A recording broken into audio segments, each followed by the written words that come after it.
أولياؤكم في الحياة الدنيا وفي الآخرة ولكم فيها ما تشتهي أنفسكم ولكم فيها ما تدعون نزلا من غفور رحيم.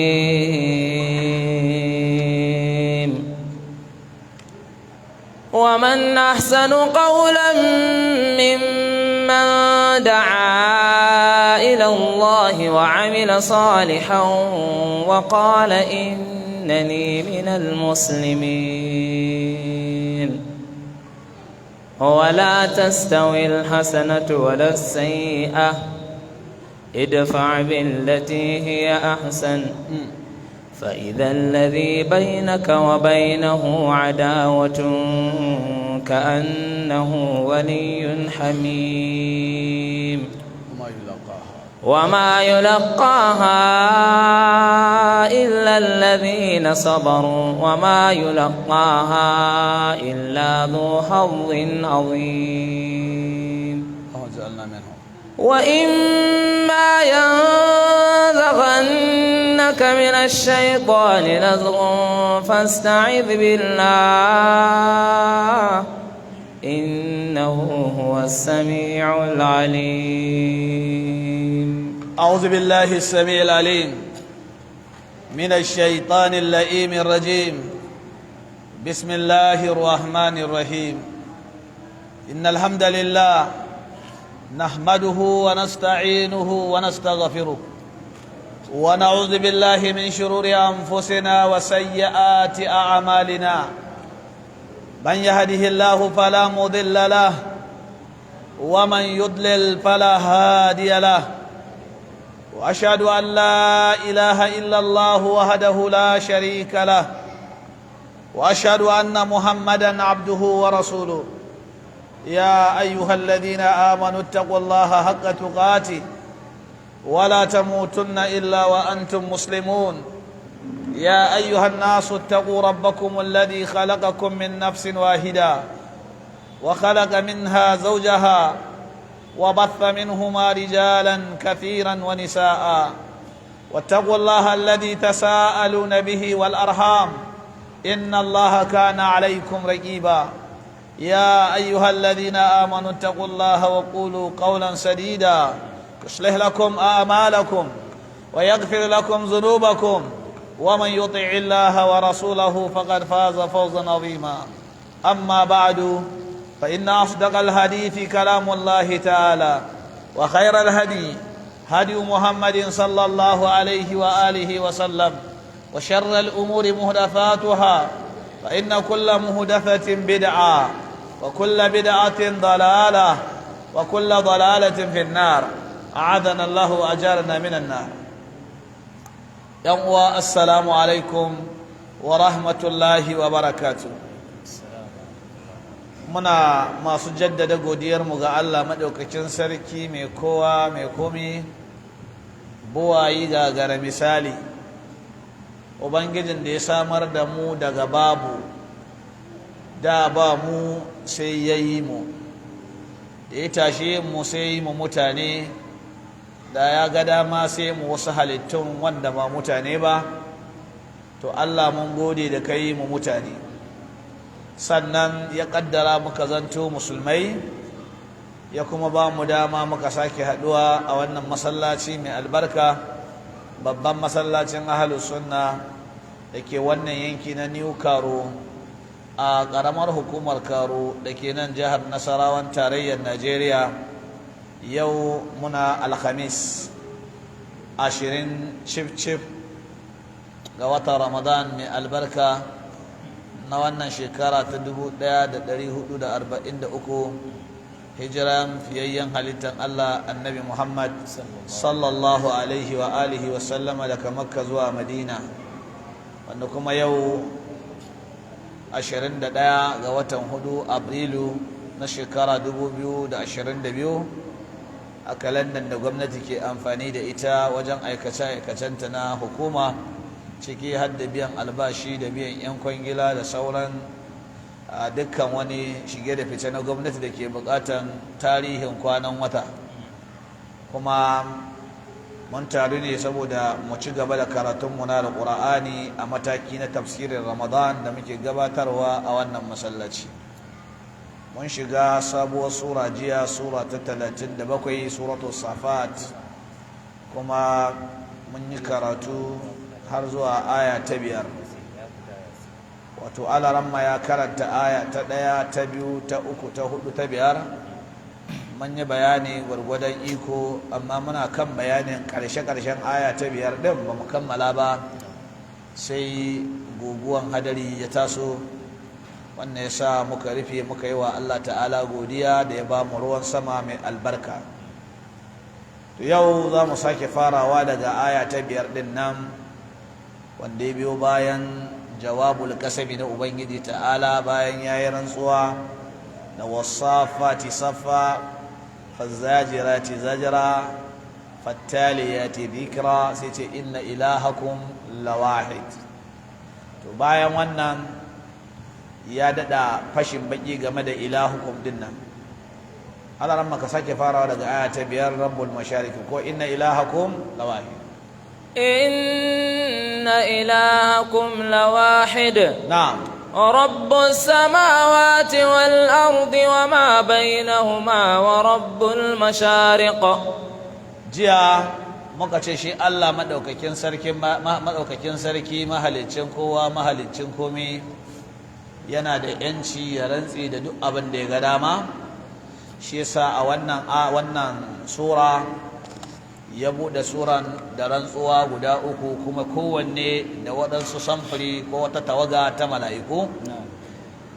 muka ce yoto ko sarkin garinku ne ce wallahi tallahi billahi al'azim alladhi la ilaha illa huwa, sai shiru. lokacin da yake rantsuwan na san duka za ku yi tsiri ku ji me yasa yake rantsuwan nan, kuma menene dalilin rantsuwa. to bayan Allah ya gama na wannan rantsuwan, wanda shi yana da yanci ya rantsi da duk abin da ya ga dama, amma kai mutum musulmi baka da yanci da ka rantsi da abin da ka ga dama. in har rantsuwa ta kama ka, sai dai ka rantsi da Allah ko ka rantsi da wata sifa cikin sifofin Allah, ciki akwai alqur'ani.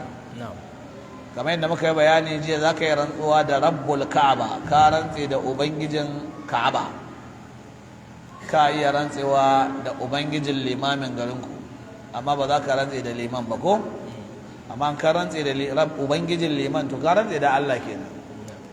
to Allah sai ce lallai abin bautanku, inna ilahakum lallai abin bautanku ko duka, da mala'iku da aljannu da mutane da tsuntsaye da dabbobi da fari da kyankyasai da cinnaku da tururuwa da kifi a cikin ruwa, dukkanmu abin bautanmu, da bishiyoyi, dukkanmu abin bautanmu guda ɗaya ne, shine Allah subhanahu wata'ala. wannan Allah shine kuma rabbus samawati, shine ubangijin samman nan guda 7, sama ta 1, sama ta 2, sama ta 3, har sama ta 7. mun riga mun yi bayanin wannan bangare a jiya. muka ce daidai da annabi Adamu babanmu, shi ma ya zo duniyan nan ya ga saman nan inda yake ne, inda take haka ya gani. kuma tun daga lokacin har zuwa yau ba wani waje da ya ɓamɓaro ya faɗo. a nemi kafintoci su hau su gyara, a ce ana neman ƙwararru wanda za su iya gyara sararin samaniya. to haka Allah ya yi shi. sannan kuma muka ce samman nan 7 da Allah ke faɗa ba suna ɗore akan juna ba ne, tsakanin kowanne sama ta 1 da ta 2 akwai wagegen gap, wanda sai an samu gwanin hawa doki ya zari doki a guje ya yi tafiyan shekara 500. to Allah ta'ala sai ce sammai din da abin da ke cikin sammai din duka kayan shi ne, shi ya halitta su, kuma shine ubangijinsu. wa rabbul ardi wal ard, haka nan kuma wannan ƙasa da muke takawa da bayanan da muka yi duka jiya, tun zamanin annabi Adamu ake zama a doron ƙasan nan. kafin Adamu ma ƙasan tana nan, amma kuma mu mun zo a ciki muke shuka, a ciki muke gine-gine, a ciki muke yin kamfanoni, a ciki muke yin madatsar wato gidan kiwon kifi ba a ƙasa ke yi ba. Motocinmu duka akwai inda muke faka su akan ƙasa, ko akwai wanda ke hawa da motar shi sama ya aje. Sannan jiragen ƙasa duka a ƙasa suke zama. Muka yi maganan jirgin sama jiya, alaran mai ce to jirgin sama ma in ya gama shawagin shi a sama, wani zaman lafiyar shi ne dawo ƙasa ya tsaya, ko ba gaba ne ba? In ya gama shawagi a sama, zaman lafiyar jirgin sama shi ne ya dawo ƙasa ya tsaya. To duka har yanzu ba mu cika ta ba. To Allah shi ne ubangijin ƙasa din. To sai ce wa ma bainahuma, abin da ke tsakanin sama da ƙasa na dabbobi da ciyayi da bishiyoyi da mutane da komi da kowa duka Allah ne ubangijinmu. To shi kada ya cancanta mu bauta mishi kenan, tunda ya ce inna ilahakum. To sai Allah ta'ala ce wa rabbul mashariqi. To sai ya ciro wani abu daga cikin waɗannan abubuwan, rabbus samawati wal ardi wa ma bainahuma, sai ya sake ce kuma wa rabbul mashariqi. Shi Allah nan da yace shine abin bautan mu daya daya wanda kowa shi zai bauta ba.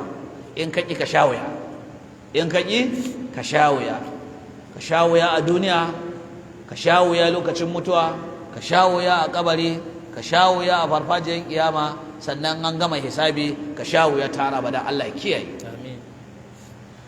To sai shine rabbul mashariqi. To menene al-mashariq? Al-mashariq jam'i ne na al-mashriq. Akwai inda ya gaya mana cewa anan ya kawo da jam'i ko? Akwai kuma inda ya ce walillahi al-mashriqu, ولله المشرق والمغرب نعم فأينما تولوا فثم وجه الله. akwai kuma inda ya ce rabbul mashriqaini, رب المشرقين ورب المغربين فبأي آلاء ربكما تكذبان. akwai inda ya zo da su da jam'i, bayan nan ya ce wal mashariqi ko, to akwai inda ya zo da haɗe da wal magharibi din ma. Allah ran makatana fala أقسم برب المشارق والمغارب إنا لقادرون. Allah ta'ala ce shine ubangijin wuraren da rana ke faduwa. Ranar da kwaya ɗaya ce kamar yadda muka yi magana kwanakin baya. Sannan kuma muka ce tana gudu ta je matabbatanta, wanda hadisin manzon Allah ya nuna mana wani wuri ne karkashin al'arashin Allah. To sai Allah ta'ala kuma ce ai wuraren faduwar ranar ma suna da yawa. Al-mashariq kaga da yawa kenan. Ayan farko da alaran mai karanta mana walillahi al-mashriq wal maghribi, sai Allah ta'ala ya nuna cewa al-mashriq wajen faduwar rana guda ɗayan nan na Allah ne. Mashriq wajen hudowar rana, gefen da rana ke hudowa ta gefen gabas din nan na Allah ne. Can gefen yamma inda take tafiya ta faɗi, Allah ce nashi ne. Na fatan fahimta. To kaga wannan sai suka ce da Allah ya ce walillahi al-mashriq wal maghrib, to ana itibari ne da nahiya. Manya-manyan nahiyoyi guda hudu muke da su. Akwai gabas, akwai yamma, akwai kudu, akwai arewa. Ko? To, ta ina rana ke hudowa? A waɗannan nahiyoyi guda hudu ta gabas. So da ya ce walillahi al-mashriqu, kawai yana maganar nahiyar gabas. Ta ina take faduwa? Nahiyar yamma. Wannan kuma shine kalubalen da Annabi Ibrahim ya jefa ma lalataccen sarkin, na san mun karanta ayan anan ko?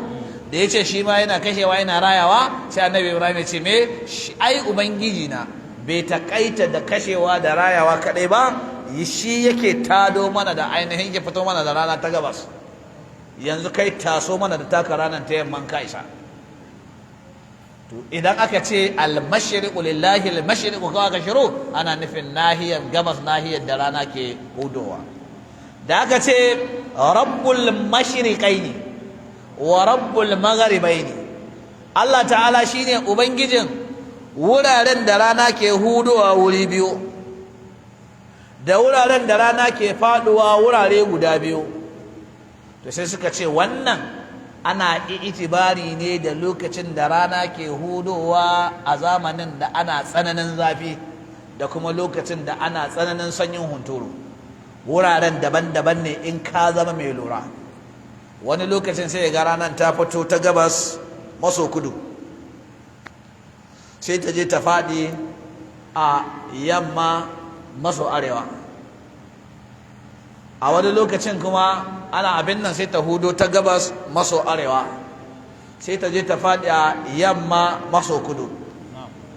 To suka ce shine Allah ke nufi da rabbul mashriqaini wa rabbul maghribaini. To anan wurin kuma da yace wa rabbul mashariqi, can kuma yace fala uqsimu bi rabbil mashariqi wal magharibi. Mana wuraren hudowar ranar ma suna da yawa, daga 3 zuwa barkatai. Wajen fadawar ma shi ma daga 3 zuwa barkatai. Shi kuma wannan me yake nufi?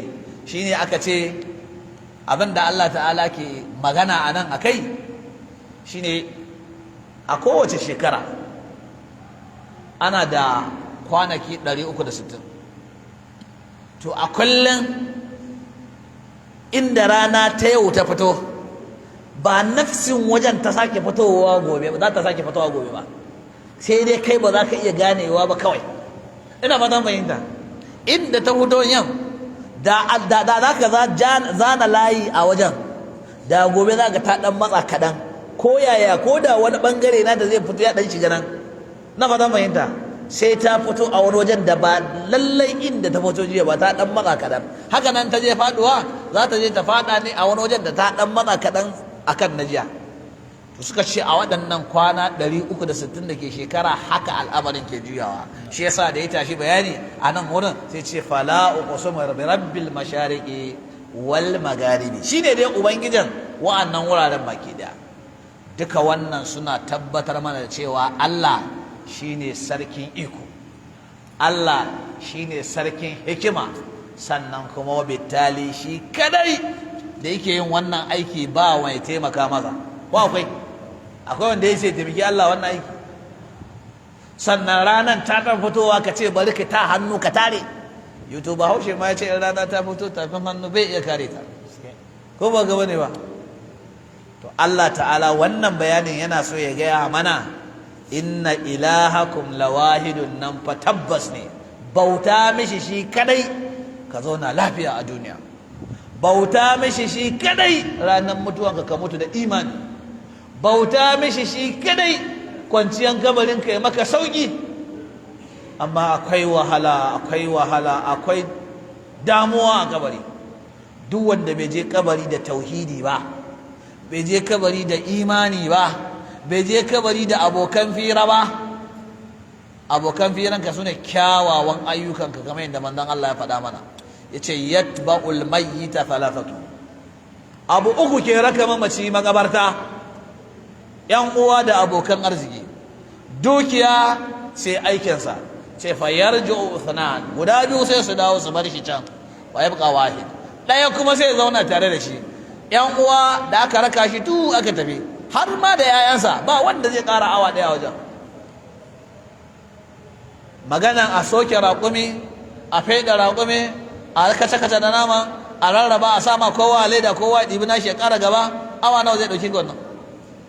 Ito ko bajimin sa an ka samu ƙwararrun mahauta, minti nawa zai ɗauke su? Ya fi minti 30 ne in ya kai. Yoto ko wannan ai ɗaya daga cikin sahabbai yana ma iyalan gidansa ne ainihin wato wasiya, yana bar musu wasiya. In ya mutu an kai shi, ina jin Amr ibn al-As ne ma, yace in ya mutu an kai shi su mishi filo da tubali, ma'ana bayan an sa shi su samu wani ɗan tubali su sa a ƙasan kai ya zama kaman filo. Wannan kuma tun a jahiliya ana yi. Shi yasa lokacin da arna suka nemi baban sayyidina Ali, Abu Talibin, ya miƙa musu manzon Allah su tafi su gama da shi a matsayin ɗan ƙaninsa da yake ɗan uwansa da yake riƙo. Suka ce ɗan uwanka nan ya addabe mu, ya sa gumakan mu a gaba, ya hana mu sakat, mun ce in kuɗi yake so za mu tara mishi kuɗi, ya ce ba ruwan shi da kuɗi. Mun ce in shugabanci yake so za mu naɗa shi shugabanmu, ya ce bai so. Mun ce in aljannu suka taɓa shi za mu nemo mishi bokaye, wanda Allah da ya zo ya faɗa da bokaye za ku ce ku nemo mishi bokaye. Boka ba anne ba ne? Ina manzon Allah zai haɗa hanya da boka? To saboda haka yanzu nan za a yi ta ƙare. Wallahi ko dai ka hana shi ko mu ɗauki mataki da kanmu. Abu Sufyan, Abu Talibin ya kira manzo Allah ce ka gafa abin da mutane nan ke faɗa. Yaya ka gani? Sai ce wallahi baba, wallahi ya am, inda za a ɗauko rana a sa a dama na, ranan nan saboda zafi ta ƙona ni, in ƙone ƙurmus, mun san zafi gare ta, tana milamilai ne ba, miliyoyin kilomitoci ne. Ranar lahira ne za mu gani. Amma har haka wata rana an kana tafiya baka da lima sai ka ji kaman a ɗauko wata a sa a hannuna na hagu saboda sanyin wata in daskare. To wallahi ba zan bar wannan kira da nake yi ba sai na ga ainihin al'amarin Allah ya tabbata.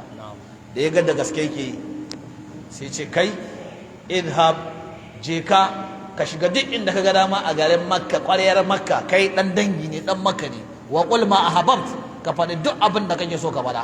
Fa wallahi la usallimuka abada, ina maka rantsuwa da Allah ba zan yadda in sallama ka miƙa musu kai ba. Shi da suka sake dawa sai ke ce mishi wallahi lan yasilu ilayka bi jam'ihim hatta wasada bitura. Yace wallahi duk taron yawansu in suka ce za su zo su ci maka mutunci, wallahi ba zan taɓa yadda ba zai taɓa saɓawa ba har sai ran da aka man fulo da ƙasa. Ina fatan fahimta. To wannan shine ainihin wancan bayanin, haka ya dinga kaga wanda ya wannan duka ya gama rigima da mutane, ya faɗa da mutane akan manzon Allah. Amma ka gane cewa Allah ke shiryar da wanda ya ga dama. Ranan da ya mutu haka ya mutu ina addinin gargajiya bai musulunta ba. Da suka tambayi manzon Allah wani amfani zaka mishi a lahira, ya ce ba wani amfani illa zai dan samu amfanin alheri da yaman, ana za sa shi ne shi sama na gidan wuta, shi ba za a hankala shi ciki gaba ɗaya ba, amma wuta za ta rika kama mishi daidai inda kake sa takalmi sau ciki ko wajen na ƙasa, tana tafasa shi, tana ƙona shi ta kafa, amma ƙwaƙwalwansa na tafasa. In ka saka tukunya na ƙarfe da ruwa akan wuta, irin wutan nan na stove ko na gas, ba ƙasan yake tabawa ba, sannan a hankali za ka ga saman ruwan ya fara bugawa, ya fara. To Allah ta'ala yana so ya gaya mana cewa shine ubangijin samai, shine ubangijin ƙasa, shine ubangijin duk abin da ke tsakanin sama da ƙasa, shine kuma ubangijin mahuda, wato wuraren da rana ke hudowa, sannan kuma shine ubangijin wuraren da rana ke faduwa. Don haka bauta mishi ka tsira. Allah ka ba mu ikon bauta maka, kuma Allah ka tsirantar da mu daga ainihin dukkan fishinka. Aya ta gaba Allah ramma. Inna zayyana as-samaa ad-dunya bi zinatin al-kawakib. Na'am. Wa hifdhan min kulli shaytanin marid. Na'am. لا يسمعون إلى الملأ الأعلى ويقذفون من كل جانب. الله تعالى إنا زينا السماء الدنيا للي موني. to Allah ta'ala yakan ce mu karka dauka allolin na da yawa, a'a girma ne da kafafa da isa. na fatan fahimta, girma ne da kafafa da isa, sai ce mu muka yi kaza. Yato gwamna idan yazo na son ƙuri'an ko ta kila ya taɓa muku titi a garin ku, idan yazo ba yana cewa mu ne muka yi muku titin nan ba, ko ba kai ke faɗa ba? Dan kwangilan da aka bashi aikin titin in yazo zai bayani sai ce ai titin waje kaza mu muka yi, ko ba ga bane? Commissioner works in yazo ya tara jama'a zai yi wani bayani sai ce ai mu muka yi titin nan.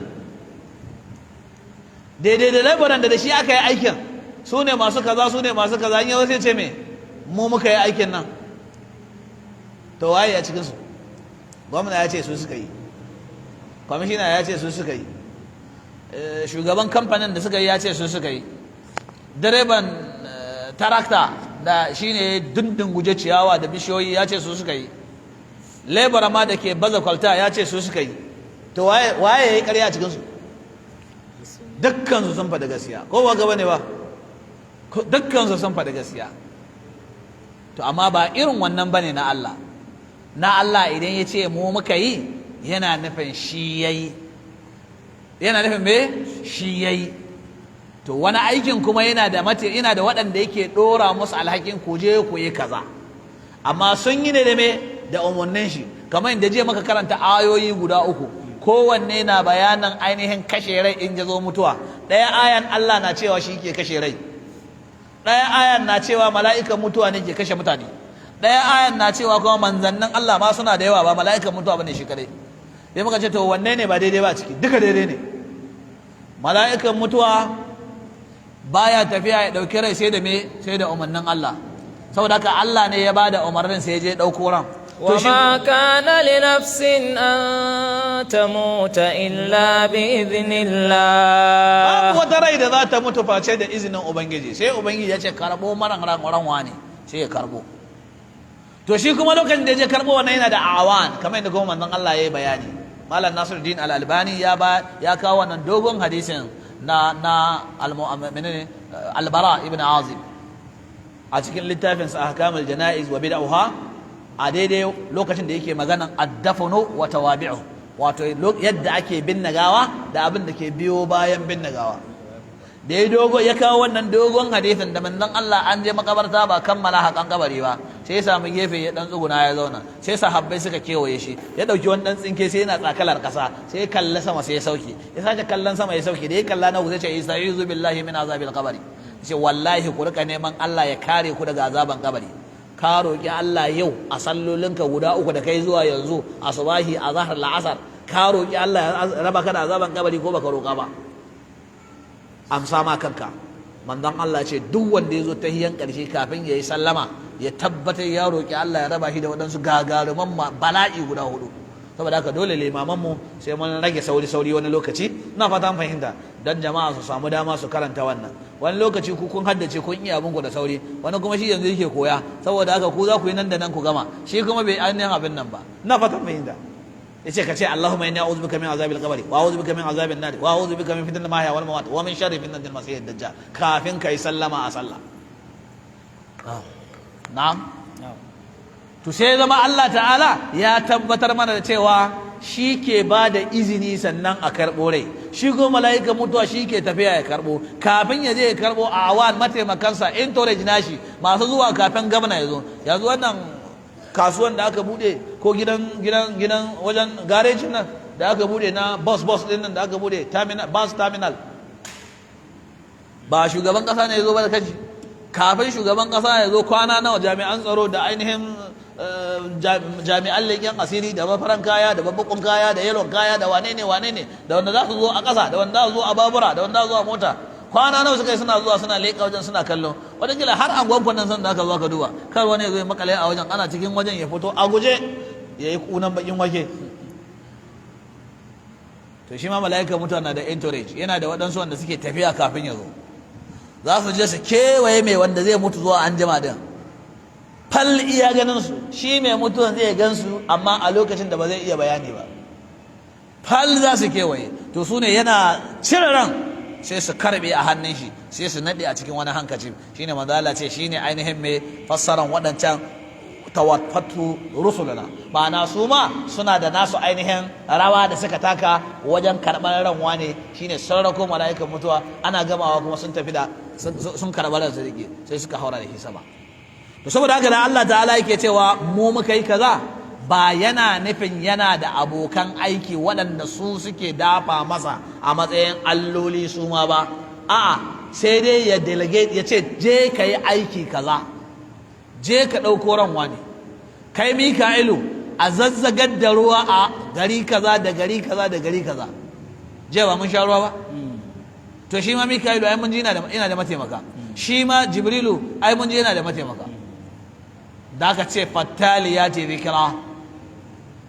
To Allah ta'ala sai ce lallai mu man kawata wannan sama ta kusa da ku wato saman duniya mun ƙawata ta bizinatin da wani irin ƙawa, wani irin ado. Wani irin ado ne? Ya ce alkawakib, taurari su ne adon da aka yi wa sama, ko bizinatin kawakib. Na fatan fahimta? Mun ƙawata sama, mun ma saman nan ta duniya ado da adon taurari. Ashe taurari ado ne ga sama, ko ba gaba ne ba? Taurari ado ne ga sama. Sannan kuma wa hifzan min kulli shaitanin marid.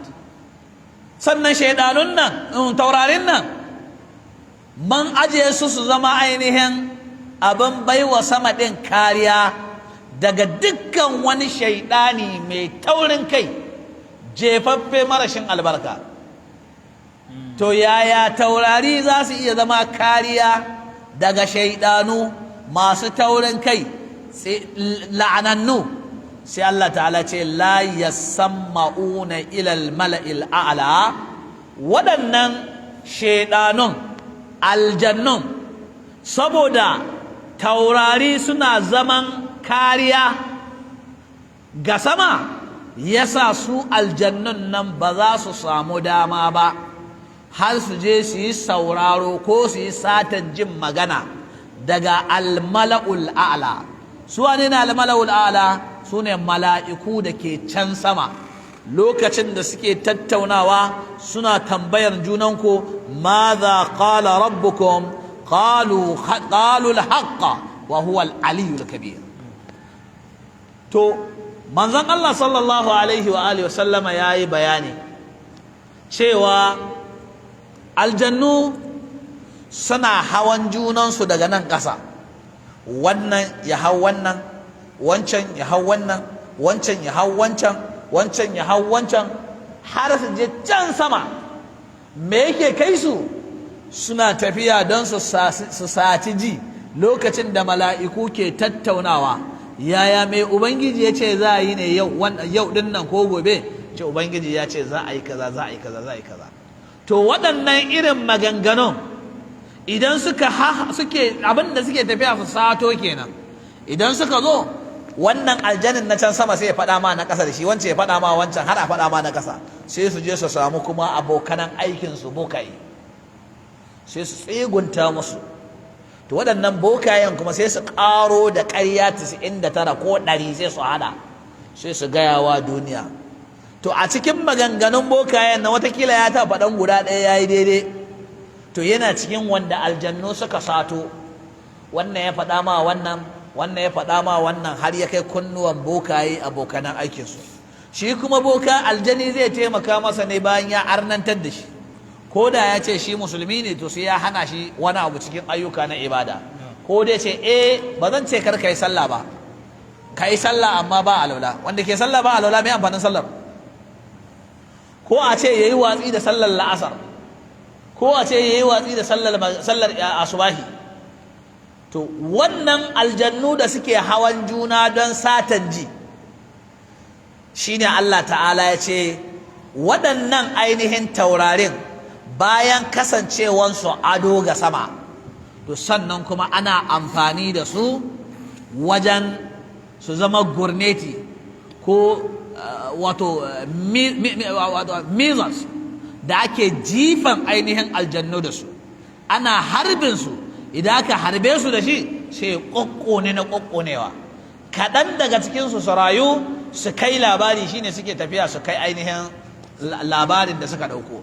To shine Allah ta'ala a nan wurin yake gaya mana cewa wato inna zayyana sama a duniya bi zinatin alkawakib wa hifzan min kulli shaytanin marid la yasamma'una ila al-mala'i al-a'la wa yuqdhafuna min kulli janib. Ma'ana sai a jefe su da wannan taurarin ta kowane gefe suka yi yunkurin haurawa sama don satan ji, sai a ainihin jefe su da waɗannan ainihin taurari.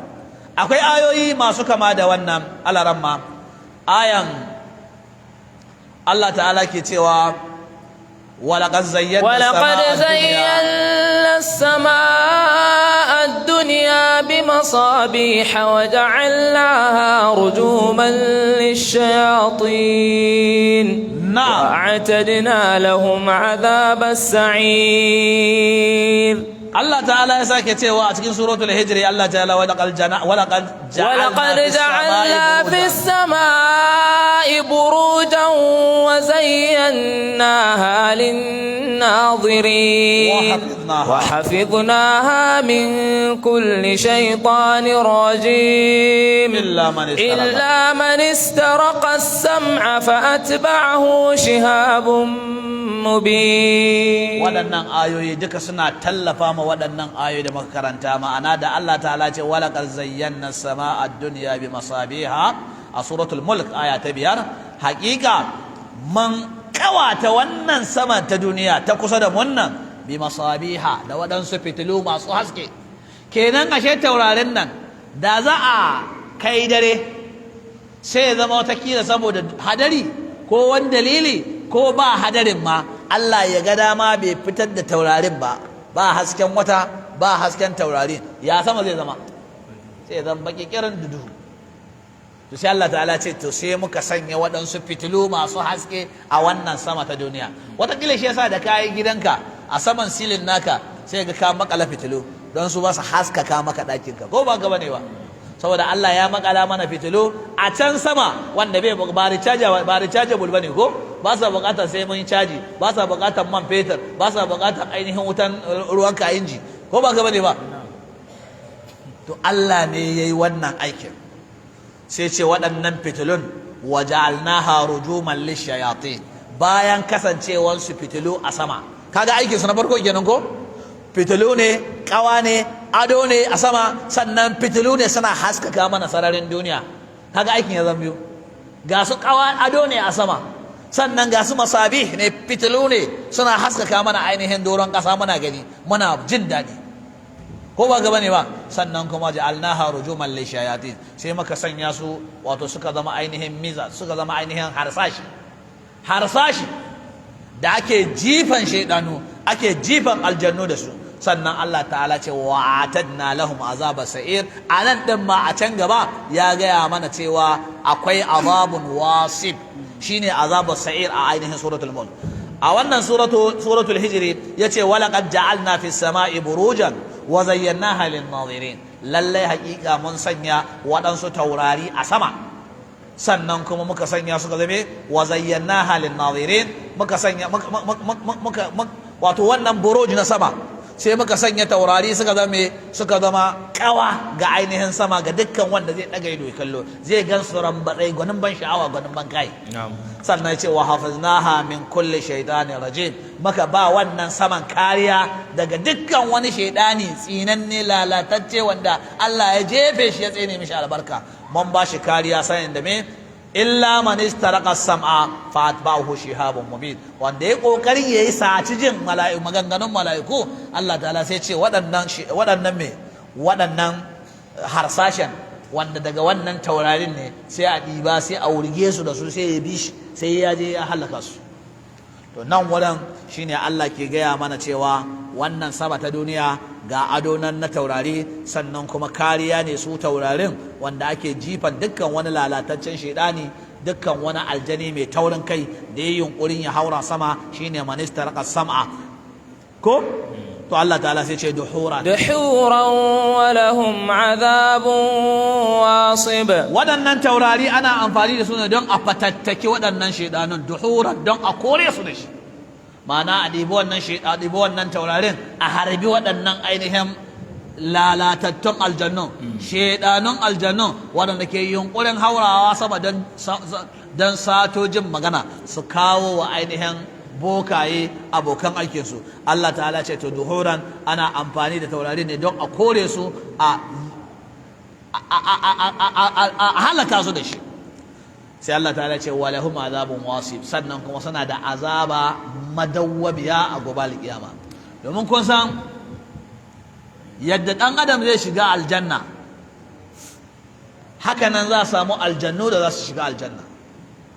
Yadda ɗan adam za a samu masu shiga wuta, haka nan za a samu aljannu masu shiga wuta shi a ma Allah ta'ala mun karanta ayar nan walaqad zara'ana li jahannama kathiran min al-jinni wal insi Allah ta'ala ya tabbatar mana akwai wata tawaga dandazon jama'a na aljannu ya halitta su ne dan jahannama haka nan akwai dandazon jama'a na mutane Allah ya halitta su ne dan jahannama Allah saba mu ciki amin duhuran walahum azabun wasib sai ce suna da wata azaba madawwamiya har abadan abadin Allah kiyaye illa man khatifa al-khatfata fa atba'ahu shihabun thaqib shine daidai da illa man istaraqa as-sam'a fa atba'ahu shihabun mubin shine nan kuma illa man khatifa al-khatfata fa atba'ahu shihabun thaqib Allah ta'ala ce sai fa wanda ya kokari yawa jijin nan da nan mana cikin gaugawa da wanda ya hau wannan ya hau wannan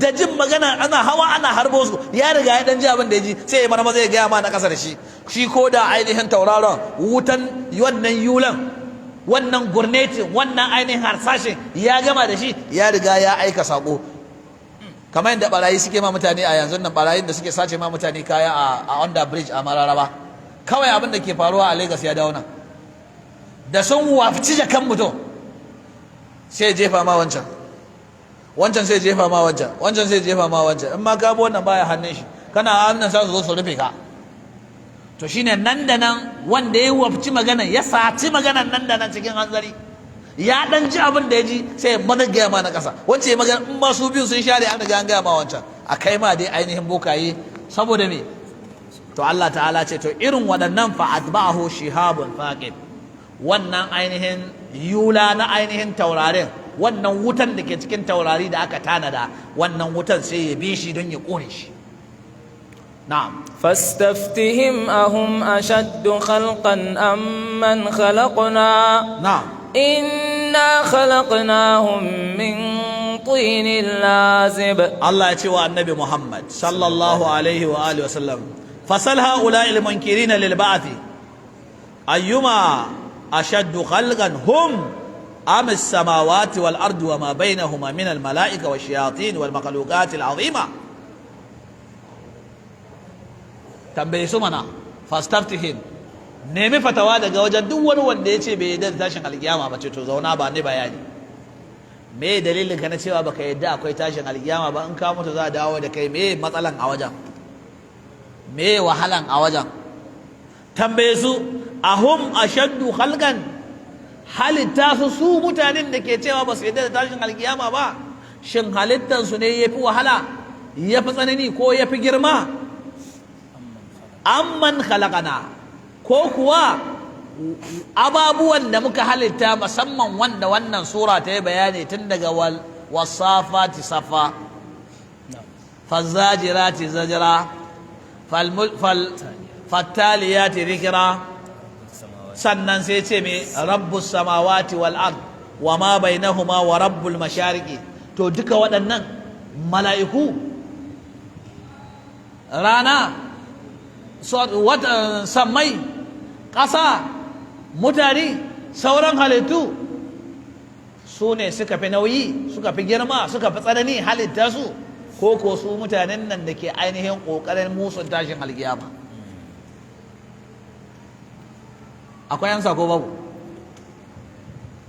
da shi mutumin da ya ce yana musun tashin alkiyama da halitta mala'ika jibrilu misali wanne ya fi ainihin tsanani in har ma akwai tsanani a ciki wanne ne ya fi tsanani wanne ya fi girma to da kai mutum dan fake-faken kan nan da mala'ika jibrilun da manzon Allah ce san da ya gan shi yadda Allah ya halitta shi kasar da ufuka sama ya toshe sasannin sama baki daya yana da ainihin fakafakai 600 kai ma dai ka san halitta mala'iku ya fi ka ainihin mai mala'iku sun fi ga girma to Allah ta'ala ya ce a tambayi mutane masu musun tashin alkiyama sai Allah ta'ala ya ce inna khalaqnahum min tinin lazim to ai su fa mutane da me aka halitta ku ne da wani sinadari sai ce fafu fa mun halitta su ne daga ainihin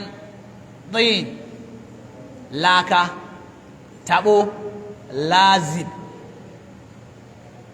wanda ke cakuɗe da ruwa wanda in ka taka sai makale maka a kafa shine suka ce shay'un lazib shine abin da zaka cusa hannunka a ciki sai a samu wanda za su makalkale maka ma'ana mun talita su ne fa daga ainihin laka wanda yake tabo ne mai cakuɗe da ruwa ma'ana baban mu Adamu kenan ko ai da Allah ya tara kasan da yake so ya tattaro kasan da yake so ya halitta shi wani ja wani fari wani kaza wani mai tauri wani mai laushi wani mai sulbi da ya tara sai ya cakuɗa to shine Allah ta'ala ke ce da me muka halitta ku ne ba da kasa ba to ana nufin sinadarin halittar babanmu gaba ɗaya wato asali kenan Allah ta'ala ka gafarta mana na'am bal ajibta wa yaskharun Allah ce sai dai yace sai dai kai wannan Allah sallallahu alaihi wasallama da dukkan wani musulmi lokacin da duk ga wani mai musun tashin alkiyama ajibta zaka sha mamaki sai ka ji kana jin mamakin shi to me yasa ke musun zai ta Allah zai ta da shi saboda me ba shi da dalili ba ai saboda dai rayuwar nan ba shi ke gudanar da rayuwarsa ba yadda Allah ya ga dama haka rayuwarsa ke kasancewa idan ya zama dogo haka Allah ya ga dama ya zama dogo idan malam gajere ne haka Allah ya ga dama ya zama gajere idan kakkaura ne haka Allah ya zama dama idan siriri ne haka Allah ya ga dama ya zama siriri idan fari ne haka Allah ya ga dama ya zama fari in baki ne haka Allah ya ga dama ya zama baki sana'an da Allah ya so yayi dole shi zai yi ko ba ka bane ba dukkan wannan hanyar da kowa yake biya ta binci haka Allah ya zaba maka to sai ka yi haƙuri ka gode wa Allah to don me zaka ce kana musu kana ganin Allah bai sai ta da kai ba to shine Allah ta'ala ce bal yace yace sai dai ajibta kana mamaki wa yaskharun ma'ana kana mamakin mai musun tashin alkiyama ga kidahumi a fili ga wanda in yayi rashin sa'a ya mutu haka ya shiga uku ya shiga bala'i kana mishi kallon me kana mishi kallon mara wayo wawa kidahumi dolo shi kuma a daidai lokacin kuma yake ganin kai ne baka waye ba shine wa yaskharun kuna mamakin masu musun tashin alkiyama saboda kai abin da ka sani kamar shi ya jahilci wannan abin wannan yasa kake mamakin sa amma kuma wa yaskharun su har yanzu kuma su izgilanci suke yi ko ba ka bane ba izgilanci suke yi shi yasa sai su maka izgilanci su ma sarakunan mu izgilanci su ma addinin mu izgilanci saboda suna ganin kawai ba mai isa ba Allah ya sauka wa idza dhukiru la yadhkurun Allah ta'ala ce irin waɗannan wanda suka yi nisa wajen musun tashin alkiyama duk sanda aka musu wa'azi aka musu gargadi ku ji tsoron Allah fa wallahi tallahi wannan duniyan sai an mutu ta mun yadda ai ana mutu ai mun ga kakana da kakan kakana duk sun mutu amma abin da muke da matsala da ku shine cewa za a sake tashi yanzu za a sake tashi a wani garin a Najeriya ko a Ingila ko a Germany ko a America idan za mu tashi to wani irin tashin bayan ka mutu ƙasa ta cinye jikinka to da wani jikin za ka tashi to wannan san jahilci Allah ko sai Allah ta'ala ce duk sanda aka ma irin waɗannan wa'azi wanda suka yi nisa wajen ainihin mutuwan tashin alkiyama la yadhkurun ba sa wa'aztuwa Allah ka ba mu ikon wa'aztuwa wa idza ra'aw ayatan yastaskhirun wa idza ra'aw ayatan yastaskhirun Allah ta'ala sai ce wa idza ra'aw ayatan duk sanda irin waɗannan mutanen suka ga wata aya wata alama wata gagara koyo da Allah ya bayyanar a duniya wanda ke nuna girman ikon Allah yake nuna ainihin girman ikon Allah da cewa lallai shine fa mai duniyan nan shine fa ke kashewa shine ke rayawa kuma cewa da zai tada alkiyama zai tashi zai tada mutane bayan an mutu kai waɗannan alamomi mana tabbatar da haka duk sanda suka ga irin waɗannan ayoyin yastaskirun har yanzu dai sai su koma suna izgile suna sai su riki wannan ayan ma abin izgilanci yanzu manzon Allah sallallahu alaihi wasallam ya mana bayanin abin da ke kawo kisfewar rana ko ba ka bane abin da manzon Allah ya gaya mana shine inna shamsa wal qamara ayatan min ayatillah la yankasifani li mauti ahli wala li ahyati rana da wata ayoyi ne guda biyu daga cikin ayoyin Allah kuma a wannan darasi da muka yi mun gano kuma mun tabbatar lallai rana da wata ayoyi ne na Allah. Rana za ta fito ta gama cin kasuwanta zuwa wani ɗan lokaci sai ta ɓace, sai wata ma ya fito shi ma ya gama cin kasuwan shi zuwa wani lokaci sai ya koma sai ya ɓace sai rana ya sake fitowa. Da wannan fitowar ranar da fitowar watan shine suke cinye maka shekarunka.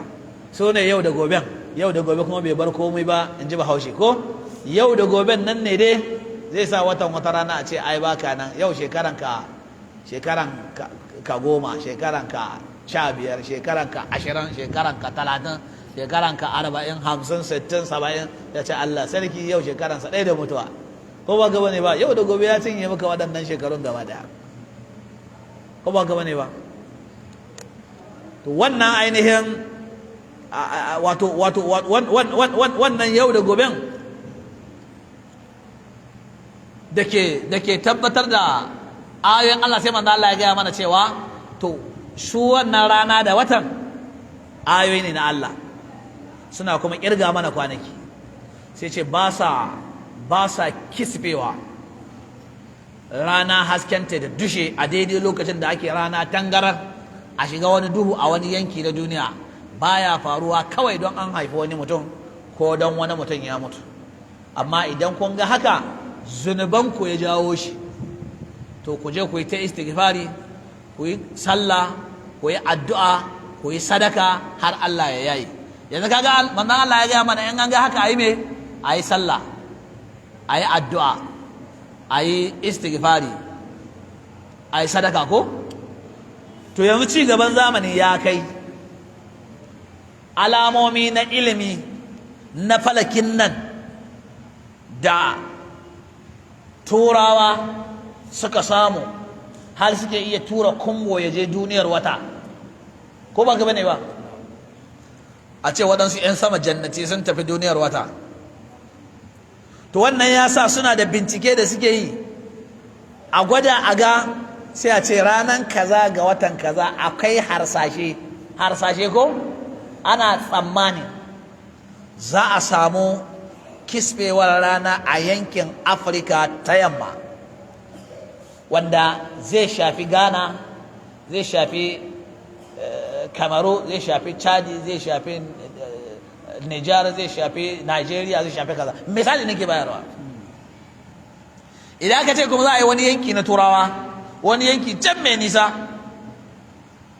turawan nan abin da fa manzo Allah ce in hakan ma ya faru fujatan, mai maza mu je mu yi sallah, mai istighfari, mai addu'a, mai sadaka. To su turawan har suka iya gano hakan zai faru, sai mutum ya biya tikitin jirgin sama, ba a yankin zai faru ba, sai ya hau jirgi, watakila ma shi da matansa da karensa, sai su je yankin da abin zai faru, ya je da kamaransa, ya je ya ɗauki hoto. To kai kana mamakin irin wannan mutumin da yake wannan ta'addancin, amma shi kuma duk lokacin da ya ga irin wannan aya wanda ya kamata mu shiga taitayenmu ne in mun ga kisbewar rana, mu shiga taitayenmu, mu shiga rigan tanazu, ka yi ta istighfari, a shiga sallah kamar yadda muka faɗa muku, wata sallah ce special sallah ko mai raka'a biyu amma kwar biyu kowace raka'a, raka'a ɗaya, raka'a biyu, 2 in 1, 2 in 1. A samu alaramma wanda ya haddace Qur'ani sosai, ya rera karatu sosai, a daɗe a tsaye a yi ruku'u, a daɗe a ruku'u, a ɗago, maimakon a je sujjada sai a sake fallewa da karatu, a sake daɗewa ana ƙira'a, sannan a sake wani ruku'un sabo, a sake daɗewa a ruku'u, sannan a ɗago, sannan a je sujjada, a daɗe a sujjada, a zauna, a sake yin sujjada, a daɗe a ɗago, sannan sai a miƙe tsaye, sai a sake nan nago karatu, shi ma a daɗe ana karatu, sannan a yi ruku'u, a daɗe ana ruku'u, ana ta kambama Allah, subhana rabbiyal azim, subhana rabbiyal azim, subhana rabbiyal azim, subhana dhil jabarut wal malakut wal kibriya wal azama. A kambama Allah, a girmama Allah, a yabi Allah, a dago a sake cigaba da karatu. sannan in an gama a yi sallama ta inda lokacin nan ana sa ran ya yayi, ana gamawa kuma ka tanaji dan naira 500 ka ne sai ka je ka sa kai ga naira 100 sadaka, kai ga wannan kai ga wannan kai wannan. Amma a garuruwan Hausawa da sai a bi gidajen karuwai ana faffasa kwa, a yi ta yawo ana faɗan waɗansu maganganu marasa kan gado. To irin waɗannan ayan ne Allah ya ce wa idza ra'aw ayatan, duk sanda suka ga wani aya mai ban mamaki wanda ya kamata ya firgita duniya, a yi wani guguwan igiyar ruwa tsunami duk anya duniyan nan, amma mai suka yi ba sun je suna ɗauka a hudu ba ne, ta ci mutane, ta ci gidaje, ta ci dukiyoyi wanda ya kamata su ga taitayinsu.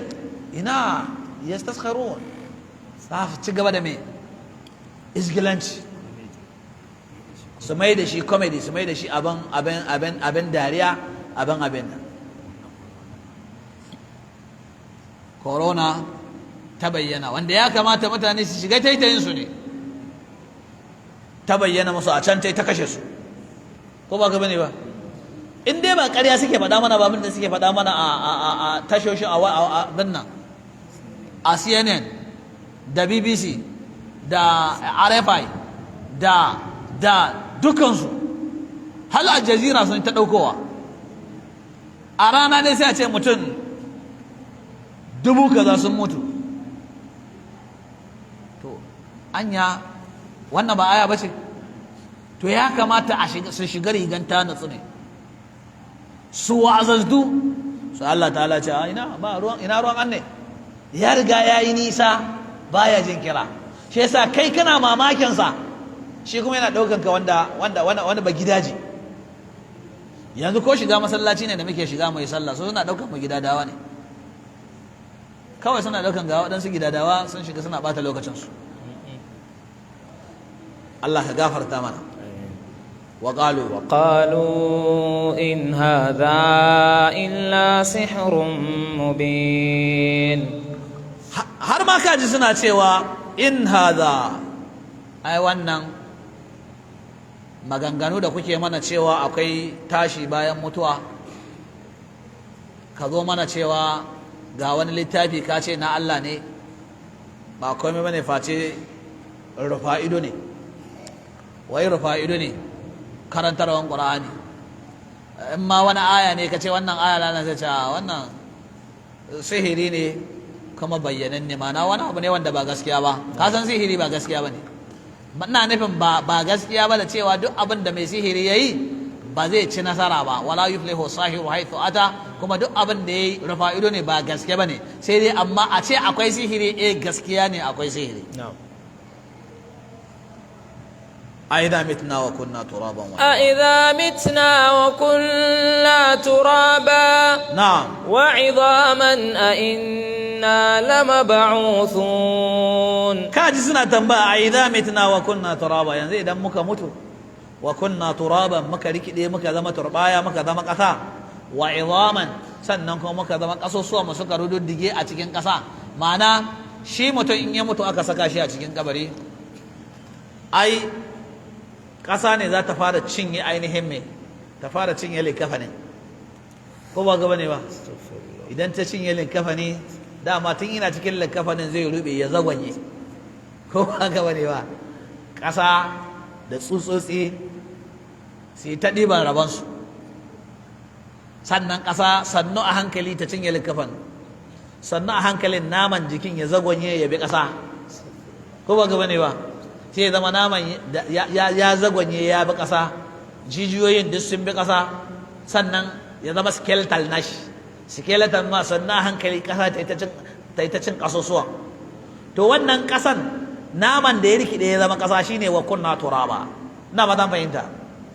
Wa izaman, to sauran ƙashin da ya ruddige kuma ya zama bai gama tafiya ba. Ka san manzo Allah ya gaya mana ko shekara nawa mutum zai yi a ƙasa, ƙasa ba za ta cinye shi duka ba. Na ba zan fahimta. Akwai wani ƙashin gadon baya, ujubul zanab, wanda shi zai rage, ka iya ganin shi, ka kwakulo ka gan shi baka gan shi ba, wannan Allah dai ya gaya mana shi zai zama ya saura, shi ne zai zama iri a jikin wannan za a toho ka.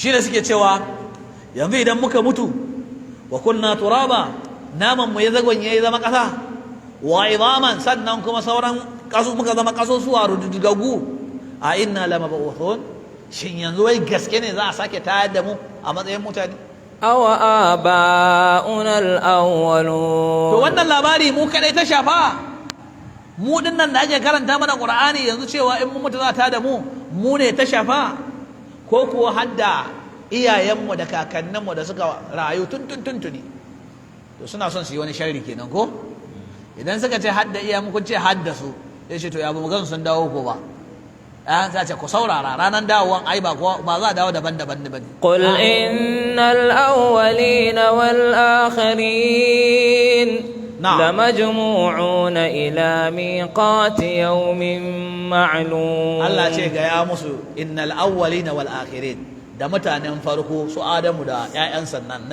na kai tsaye ƴaƴan da ya haifa da mutanen ƙarshe wanda za a haifa nan gaba da waɗanda suke ƴan tsakiya ma'ana tun daga ainihin annabi Adamu zuwa mutum na ƙarshe Allah ta'ala ce a gaya mana lamajmu'una ila miqati yawmin ma'lum to lallai ne ababen tara mu ne gaba ɗaya zuwa ga wani miƙati wata ranan haɗuwa sananne amma a wajen wa a wajen Allah subhanahu wa ta'ala ma'ana ranar da za a haɗa mu da na farkon da na ƙarshen da mata da maza da yara da manya da sarakuna da talagawa da fadawa da bafaje da sarki da gwamna da direban gwamna da matar gwamna da adishin gwamna da shugaban ƙasa da waye nashi da mu duka za mu haɗu gaba ɗaya cif a gaban Allah kuma kowa huntu tsirara ba takalmi ba riga ba wando ba malfa ba alkyabba ba rawani ba komai haka za ka zai a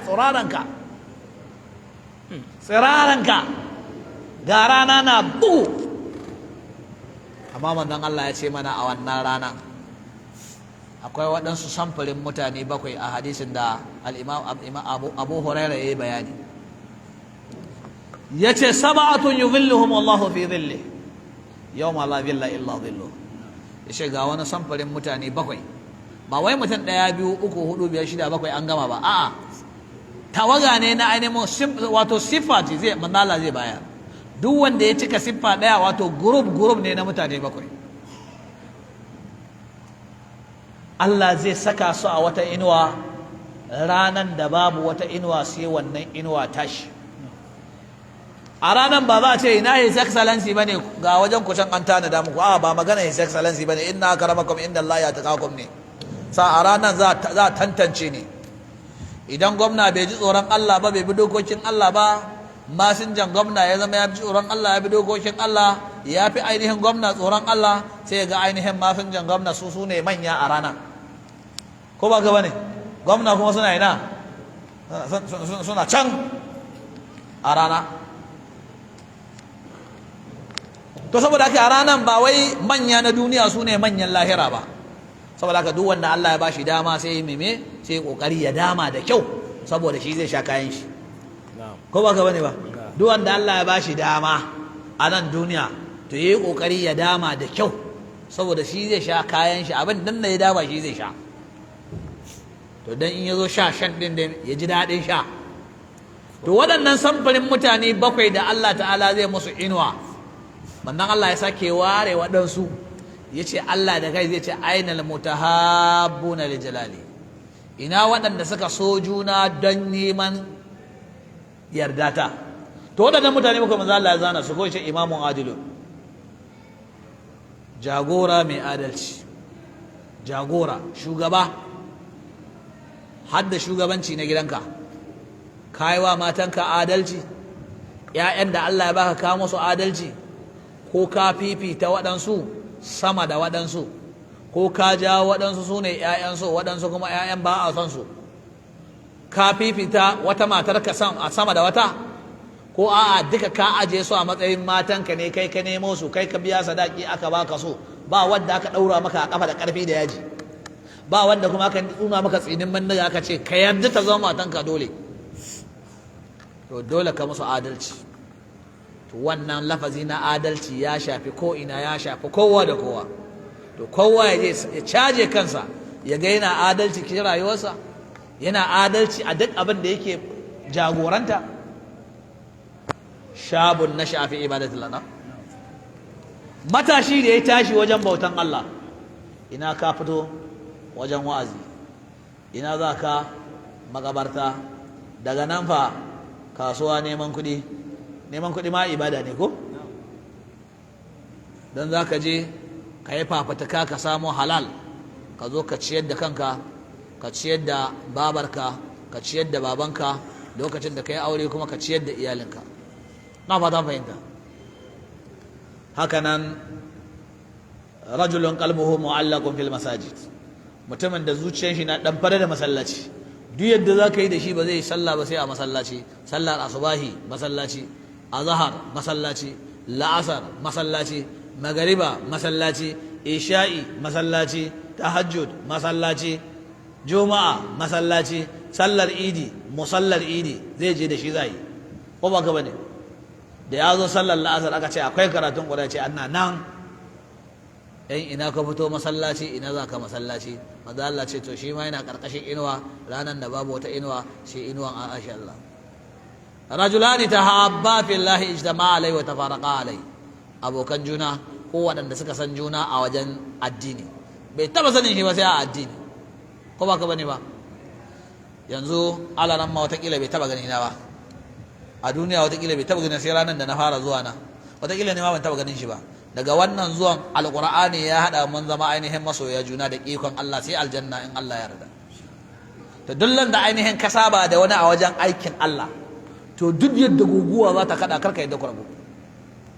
Don shaidan zai yi bakin kokarin shi ya ga ya lalata zaman, zai yi bakin kokarin shi ya ga ya cusa fitina a cikin ku, amma ba ga me zai kawo ainihin ba hamata iska a masallaci. Ka gana tada jijiyan waya a masallaci, ka gana jan hannun riga, ko ba a majalisar dattawa ko majalisar ainihin abin nan ba, su ne suna damban su ne saboda nerorin su, ko ba gaba ne ba. Amma shaidan sai ya biyo ku har masallaci ya zai hada rigima, ko ba gaba ne. Dan fitina sai turo wani ya zo ya satan ma wani waya a masallaci. To inda ba nuna maka wanda ya sace maka wayanka da ka saya naira 55,000, 60,000, yau to ko 5,000 ka saya wayan wani ya zo sace zaka ji daɗi? Allah ran ya ce ko kyauta aka baka wayan wani ya zo sace ba za ka ji daɗi ba, saboda akwai akwai sim card ɗinka a ciki, ko ba ka bane ba. Kuma da wannan sim card ɗin watakila kana samun sakonni, za a kira ka daga Sokoto, za a kira ka daga Kano, za a kira ka daga Abuja, za a kira ka daga na faɗo ta magana da safe ya rama shi yasa mun faɗa. Na ce watakila daga Maiduguri ka ɗauko ta, ga wanda sai shi ma watakila daga Logo ka ɗauko ta. Allah ya gafarta mana. Na'am. Saboda haka muna ina ne?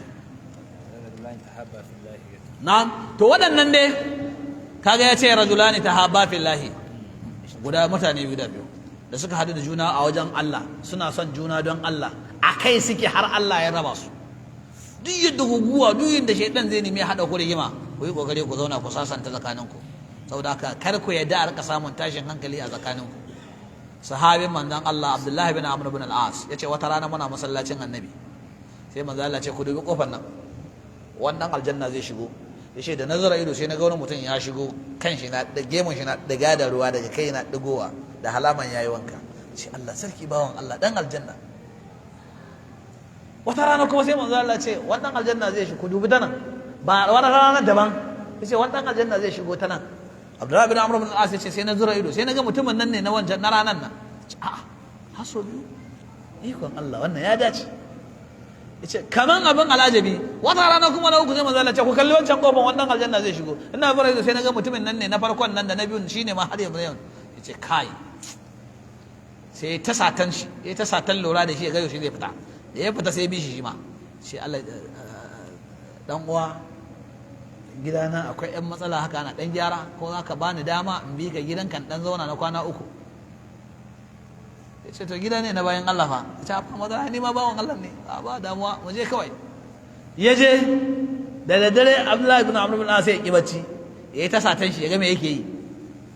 Gari ya waye, shi bai ga, ya ɗauka kawai zai ga ya sallau kawai ta sallah har gari ya waye. Ya je bai ga haka ba. Gari ya waya gado zai gan shi na azumi, ya gan shi yana karin kumallo. kwana na biyu, kwana na uku, kwana uku dai shi bai ga wani ibada da ta wani ratsa shi ba. Kar ku manta shi ne fa wanda ya taba cewa shi kullum azumi zai, manzo Allah ya dakatar da shi. Na'am. Ba son fita sai ce bawan Allah tsakani da Allah gidana ba matsala, amma lokaci kaza manzon Allah ya ce dan aljanna zai shigo kai ka shigo, lokaci kaza ya ce dan aljanna zai shigo kai ka shigo, ranan da na biyo ka gidanka ma a ranan annabi ya ce wannan aljanna zai shigo sai ka shigo, sai na ga ya kamata in biyo ka zo in kwaikwai in ga me kake yi, ni ma kwaikwaya. Ya ce ga shigo ka gani. Shi to amma to Allah sarkin da ya isa ne ba abin nan. Ya ce to wannan wanda ka gani gina, amma fa abin da na sani akwai wani abu da nake yi wanda kuma ba a iya gani. Shi to yau wa me wannan? Sai ce ka ganin nan ban taba tafiya shimfiɗan bacci na da wani dan uwa musulmi a rike a kullace a zuciyata ba, kafin in je in kwanta ko me kamar na riga na zubar na yafi. Haka muke yanzu. Kai da kana nan kana jiran mutum shekara 20 kana jiran shi ya faɗo tarkon ka sai ka rama. Bare 'yan siyasan mun nan wanda ba sa yafiya, akwai wanda ba sun shahara kan wai ba sa yafiya. Yana nan yana jira duk abin da ka mishi, ina jira ka faɗo tarkon shi sai ya rama. An ka mishi magana ya ce a ya rama cuta ga macuci wai ibada ne. Wani irin ibada? Ƙarya ne, ba cuta za ka rama ba. In ka rama mishi da alheri ya jefe ka da dutse ka jefa mishi lomar to. idfa' billati hiya ahsan. Na'am. fa idha alladhi bainaka wa bainahu adawatun ka'annahu waliyyun hamim. Idfa' billati hiya ahsan. Ka kare, ka tunkuɗe abin da aka maka mummuna, tunkuɗe shi da alheri. Wannan alherin da zaka ma wanda ya taba maka, ya takura maka, ya maka ba daidai ba a jiya da shekaran jiya da bara wancan, yau sai ka mishi alheri sai koma ya zama sarkinka. Fa idhal ladhi bainaka wa bainahu adawatun ka'annahu waliyyun hamim. Wannan wanda akwai adawa, akwai iyayya tsakaninka da shi, ya dauka ka samu dama akan shi da zaka rama, sai ka jawo shi a jiki, sai ka mishi 19 na arziki, ka kara mishi cikon na 20 ma. Wannan adawan da ke tsakaninka da shi sai zama ya kau, sai ga kaman bai taba samun amini kaman ka ba, ka zama masoyi sosai amin. Manzon Allah kuma ya ce mene wancan wanda ke da alaka da wannan idfa billati hi ahsan. Manzon Allah ce wa khaliqin nas bi khuluqin, kafin ya ce me atbi as-sayyi'ata al-hasanata tamhuha. Sai ce me har kullum ka riƙa bin me, ka riƙa bibiyan mummunan abu da kyakkyawa. Ma'ana kai a karan kanka in kai laifi ka zo ka bi bayan shi da abu mai kyau. Haka nan in wani ya maka mummunan mu'amala kai ka mishi kyakkyawan mu'amala. Sai ce wa khaliqin nasa bi khuluqin hasana, ka mu'amalanci mutane da kyakkyawan ɗabi'a. To waɗannan mutane guda 7 da manzon Allah ce suna karkashin inuwa ranar da babu wata inuwa sai wannan. Sai bayan yayi magana rajulani tahabba billahi, sai aka yi magana rajulun da'atuhu imra'atun dhatu mansibin wa jamalin faqala inni akhafu Allah.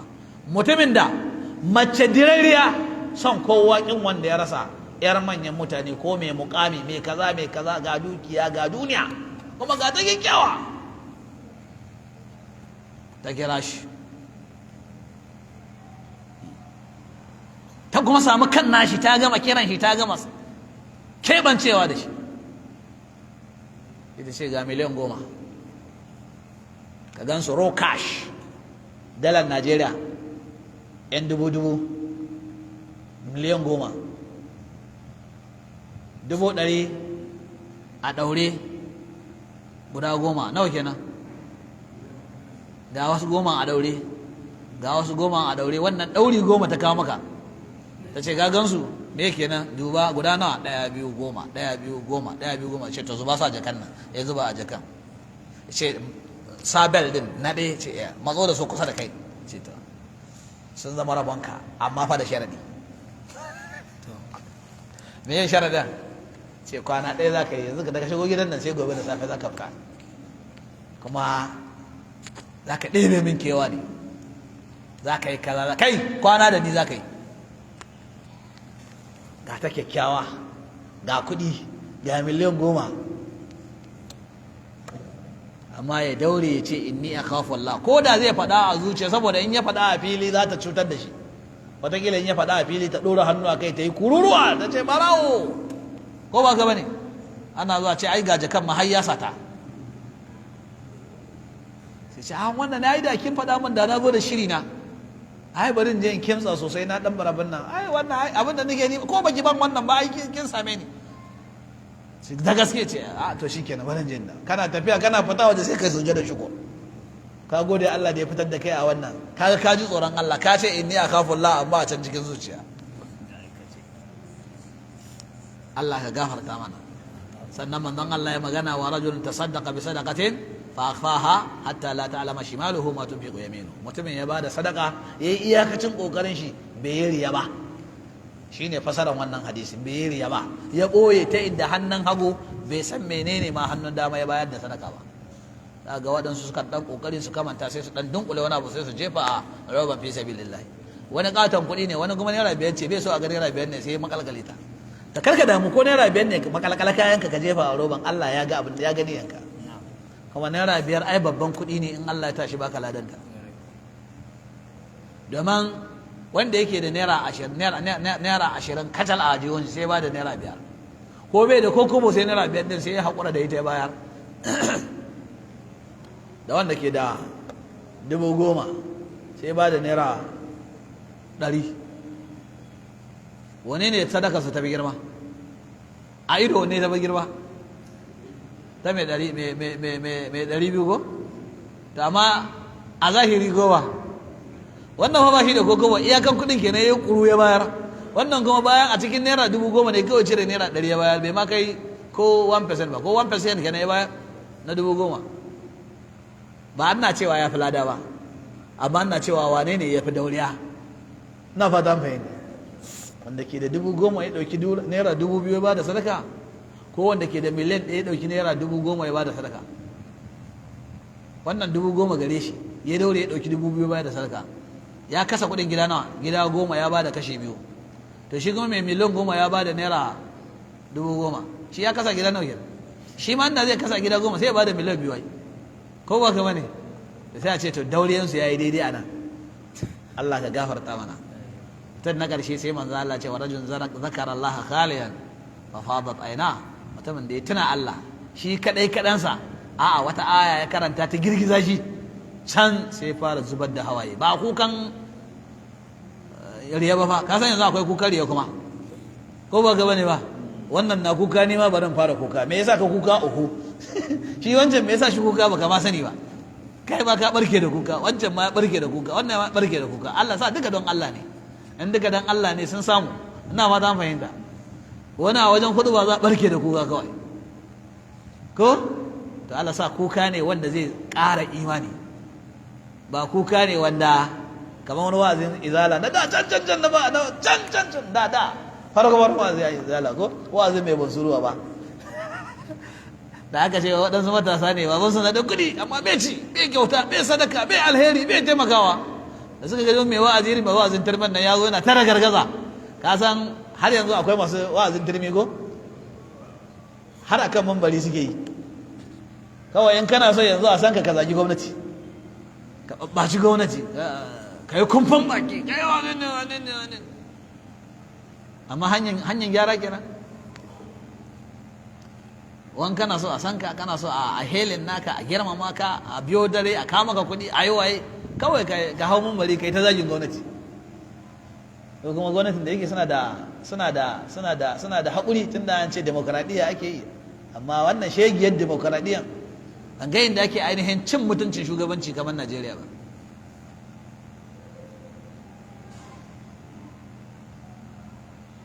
wani mutum ɗan jarida da aka kashe shi a taki a kun ji labari kamar shekara ɗaya ko da rabi ko shekara biyu don wasu magana ya ban son kira sunan ne wasu ya kai shekara 4 ai da aka yi kokarin a shafa dan asalin Saudi Arabia ne da aka nemi Amerika ta foto tana ta kumfan baki da aka yi kokarin a alakanta abin suka fara bi suka ga abin kama akwai kanshin gaskiya da kan sun janye maganan ko suka ce su alakansu da Saudiya alaka ce mai kyau kuma na kasuwanci na cuɗe ka akan wannan maganan kashogi ba za su ɓata alaka su ba tuni maganan ta mutu kuma kaji wani ɗan ƙasan ya fito ya ce gwamnati ne suka yi kaza ba za ma san inda yake ba, ko a san inda yake kuma ba wanda ya sai fito da shi. Kana ce gwamnati za ce to shi kenan a zo da shi sai a kai shi kurkuku, shari'an ka sai ran da aka nemi shari'a. Allah ka gafarta mana. To waɗannan mutane bakwai da Allah zai sanya su a ƙarƙashin inuwa ranar da babu wata inuwa sai wannan inuwa, to Allah ta'ala ya sa da mu ciki. Allah ya sa mu gama da duniya lafiya. Da suka ce to shin wannan dawo da mu da rai da za a yi bayan an mutu mu kaɗai ne abin ta shafa, ko hadda awa aba'un al-awwalun, ko hadda iyayenmu da kakanninmu na da can na farkon nan, halittun farko, mutanen farko hadda su suna so su ce to ya ba ga sun dawo ba. Shine Allah ta'ala ce qul na'am, ce ne da su da ku da mutanen farkon duk yawan ku Allah zai sake dawowa da ku, wa antum dakhirun, kuna kaskantattun bayi kuma a ranar jahannama za zuba ku. Allah ka kare mu. Wani mutaka birki a nan ko abinda muka karanta daidai Allah ya ba mu lada, kuma ba mu ikon yin aiki da abinda muke karantawa. wanda ya zama kuskure ko tuntuɓin harshe ba nufin bane Allah ya gafarta mana. hada wa sallallahu wa sallam wa baraka ala nabiyina Muhammadin wa ala alihi wa sahbihi wa sallam. da taron ma nan kowa na da bukatun sana alheri a wajen Allah. Allah biya mana abin nan ke tsoro ko muke gudu, Allah ya magance mana. yan uwa sanin ku ne yau 20 cif ga wata, dararen da za su biyo baya daga wannan yan man sharuwa ya zama daren 21 to har zuwa a kammala watan, darare ne masu albarka, darare ne masu daraja, darare ne da bandan Allah ke raya su gaba ɗaya shi, yana kuma tada iyalan gidansa su ma a raya dararen. kuma ya tabbata manzon Allah ya je ya yi sallah a masallaci tare da mutane a daren farko. dare na biyu waɗanda suka yi sallah tare da shi suka kai labari ma waɗanda ba su sani ba, aka zo aka cika sama da na jiya. da aka yi na yau sauran su ma suka sake kai labari, aka sake cika da yawa. na hudu sai ya fitowa, da aka tambaye shi daga suka taru suka yi ta as-salatu ya rasul as-salatu, to suka yi ta cewa lokacin sallah ko sallah ta yi ko lokacin abin da manzala na jin su ya fitowa. da garewa ya ce dan na jin ku, na ki fitowa ne saboda kada Allah ya wajabta wannan sallah ta qiyamu ramadan. qiyamu ramadan tun daga farkon ramadan ana sallolin dare, kuma dukkan su ana kiran su qiyamu ramadan. idan aka zo aka mai da shi za a dan yi bacci a tashi, to sai ya zama tahajjud. ina fata an fahimta. na'am, saboda haka wannan kuma ana yin sa ne don me, don kwaɗayin a yi kacibe da daren lailatul qadr, wanda manzon Allah ya ce ku neme wannan daren a dararen ƙarshen goman ƙarshen ramadan. abu na farko ta ce wannan dare na cikin watan ramadan, kaga an raba ka da sauran watanni 11. da aka zo watan ramadan kuma ya ce wannan dare na goman ƙarshe, kaga an raba ka da tun daga daren 1 har zuwa dare na 20. to a dararen ƙarshe ne kuma ma goman ƙarshe sai ce kuma ku tsananta nema a dararen mara, wato daren yau din nan, daren 21, daren 23, daren 25, daren 27, sai kuma daren 29 da ƙarshe insha Allah. to a su din ma akwai inda aka fi sawa a dada tsanantawa, a dada tsananta binciken da tsananta nema. to saboda haka yan uwa mu yi kokari mu raya waɗannan dararen. kana cikin masu ƙwari da dama ka zo masallaci, to ka je masallaci. a ba za ka iya zuwa masallaci ba, to yi abin da ka samu a ɗakinka. kuma ba lalle ba ne sai ka yi ta tsayuwa, ka yi ta sallah har a ce a salatu ya yi. na fatan fahimta. ka yi bakin wanda ka samu na sallah.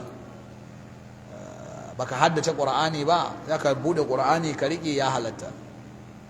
ka yi bakin ƙoƙari da kaɗan daɗe da ya tsaye. to sauran lokaci kuma kana zaune sai ka ƙarasa da abin da ya sawwaka.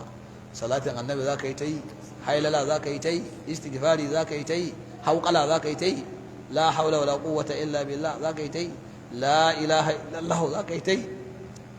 subhanallah za ka yi ta yi ko haɗawa duka za ka yi subhanallah walhamdulillah wala ilaha illallah wallahu akbar wala hawla wala quwwata illa billah subhanallah walhamdulillah wala ilaha illallah allahu akbar walillahi alhamd allah la hawla wala quwwata illa kai ta yi bakin ka ya danyace da ambaton Allah har lokacin mai har lokacin hudowar alfijir ma'ana ka yi ƙoƙari maraya waɗannan dalare 10 da muke da su saboda me albarkar da ke ciki Allah ta'ala ya datar da mu muna dab da kammalawa sai ga wakilai na majalisar malamai na ƙaramar hukumar Kefi wanda a duniyan izala a yanzu a nan ne na fi wayo ina fata an fahimta abokan aiki na ne a Kefi na iya hangowa ga sakataren majalisar malamai dan uwa malam Muhammad Rabi Isa ga mataimakin sakataren majalisar malamai matashin haziƙin ɗalibin addini dan uwa malam Aliyu Ibrahim Muhammad sannan ga hafizin alkur'ani mai girma na hango shi yanzu dan uwa hafiz Hamza Muhammad Ahege wanda a yanzu haka ma shi yake jama'a malamin da ke karatu a mataki na ƙasa a nan Kefi da shi suke karatu da ikon Allah ga dan uwa abokin aiki can ɗaya daga cikin limamanmu a masallatan juma'a na karɓi abin nan wanda dakta ne kuma dakta Abdulwahab Usman Aboki da 'yan shekarunsa kwata-kwata wanda ba su kai 40 ba har yanzu nan amma ya hada daktora nashi alhamdulillah masha Allah muna roƙon Allah ya wuce mana gaba a madadin mutanen masallaci muna muku barka da zuwa mun rufe karatu mun kammala kuma muna ma cikin rufewa ne da 'yan addu'o'i sai muka ga ya kamata mu dada jan hankali tunda yanzu mun kai wato 20 cif dararen da za su biyo baya daga yau darare ne wannan da ya kamata kowa ya zage damtse ya yi kokari ya saka himma sosai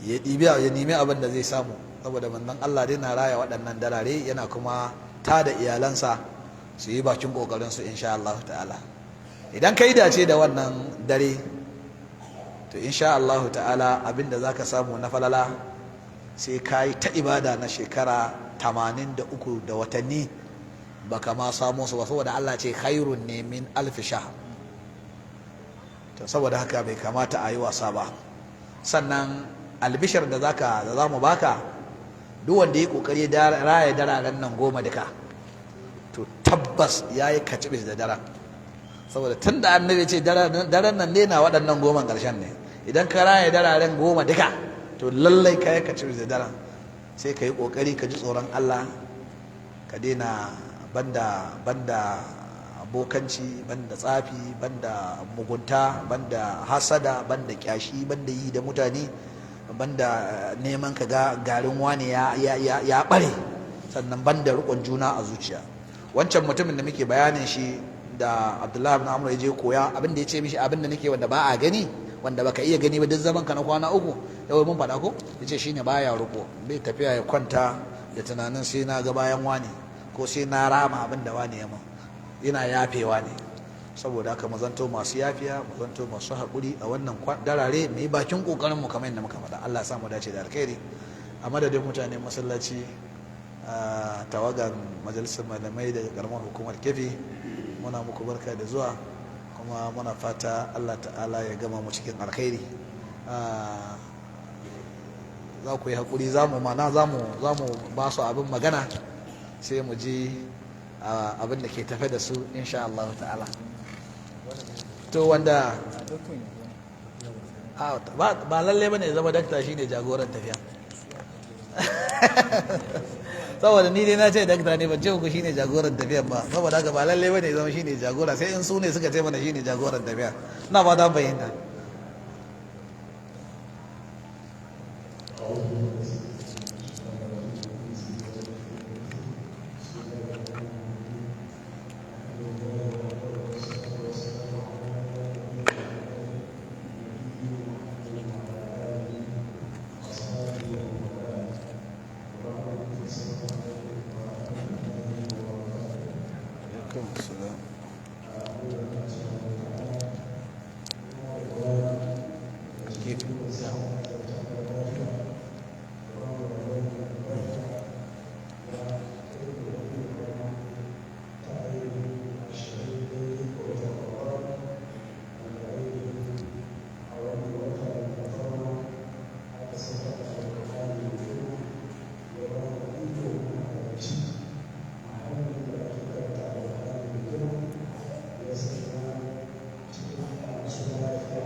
la'akari da baba sai na ce a ce ya zo nan saboda ina nufin in sun gama bayani shi ya amsa a madadin mu gaba daya to kuma sai na haka sai na ga shi ga babban limamin ma masallaci nan yau mun same shi kyauta nan akwai inda yake zuwa karatu to yau ka san jiki da jini san dalili saboda ka karama kallahu ai kai ne kamata ka zo nan ka amshi wannan gaisuwa da suka kawo a madadin dukkan wani wanda ke masallacin nan haddani ne ba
ممشاك وتبوأت من الجنة منزلا a dalilin wannan ziyara mutum ya ziyarci dan uwansa don Allah ba don kana neman komai ba, aiki ne babba.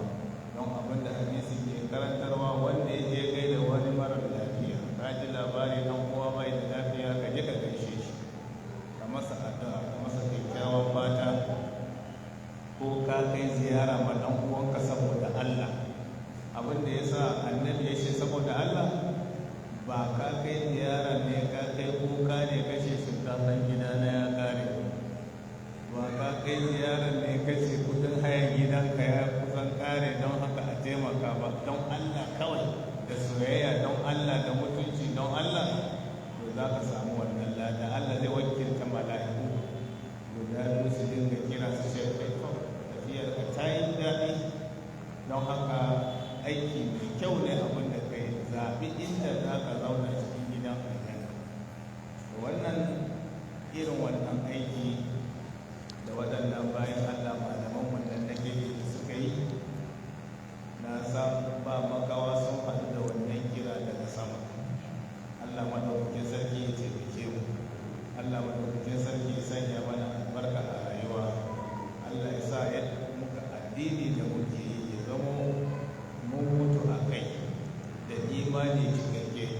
Allah ya ba mu sakamako mai kyau, Allah ya sanya aljanna firdaus ita ce makoman mu baki daya.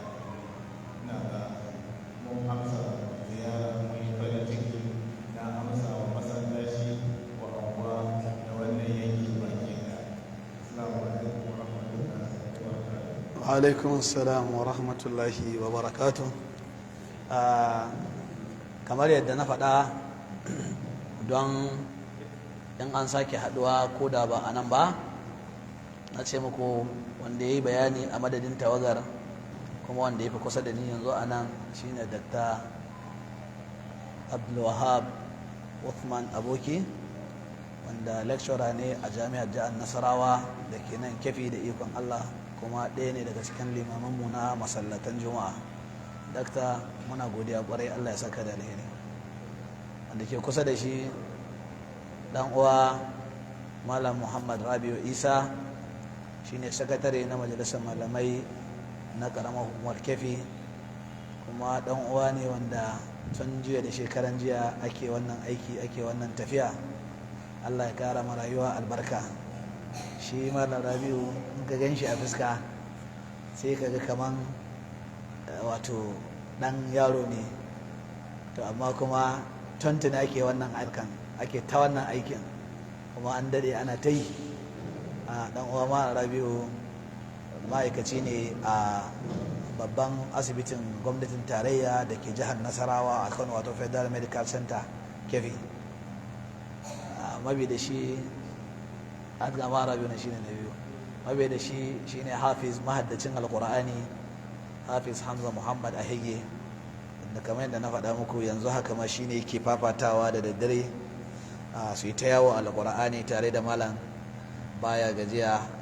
Gaskiya ina yaba mishi kwarai da gaske, ina sara mishi, kamar yadda malam Idris shi ma na ji alhamdulillah.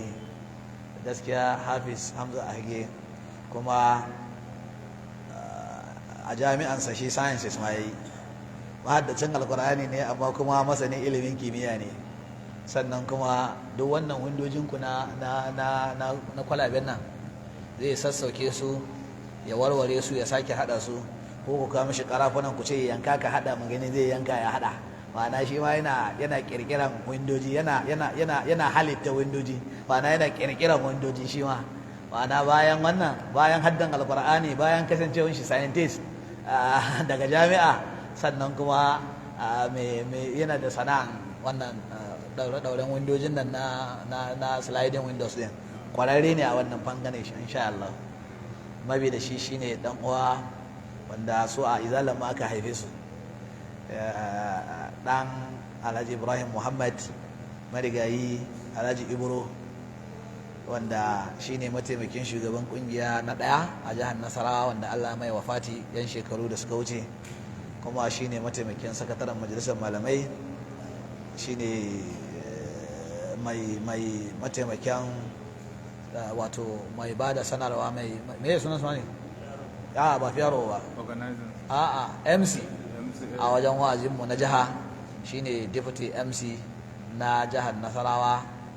Wato sannan kuma akwai dai abubuwa da yawa, MC ne kuma na matasa, menene, ina da mukamai dai da yawa a izalan nan. Hazikin yaro ne mai kokari, shi ma baya cewa ya gaji. In ka ce yi kaza zai yi shi perfectly insha Allah, ba dan yana nan ba. Ina fatan fahimta.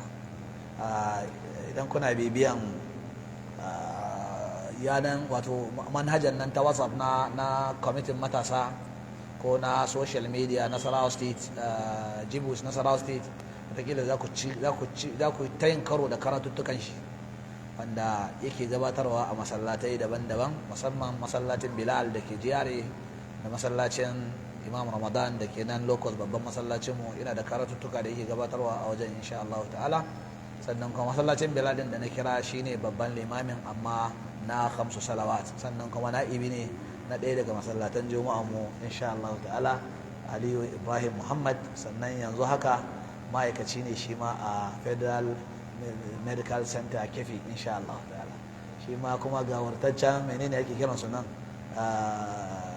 masu gididdigan nan, banda statistics, masu sanin lissafin abin nan. Sannan kwararren statistician ne kuma kuke kiran kanku insha Allah. Sannan kuma yana ba da gudunmawa a babban makarantar na koyon likitanci na mallakan jihar Nasarawa da ke Kefi, wato School of Health Technology.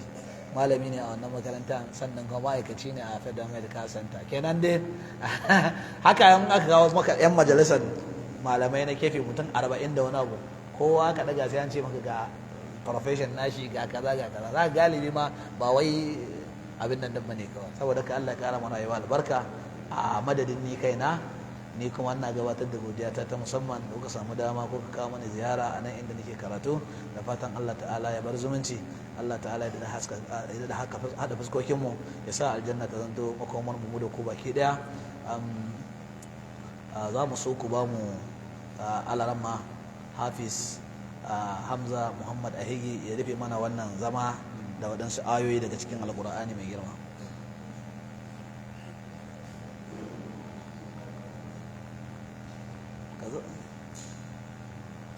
sai ya zo nan? Ya zo nan ko? Ok, to shi a zo na baka wani na so da ba shi kujera ne, ka zauna kuma kalaga kama to kai ma ka zauna.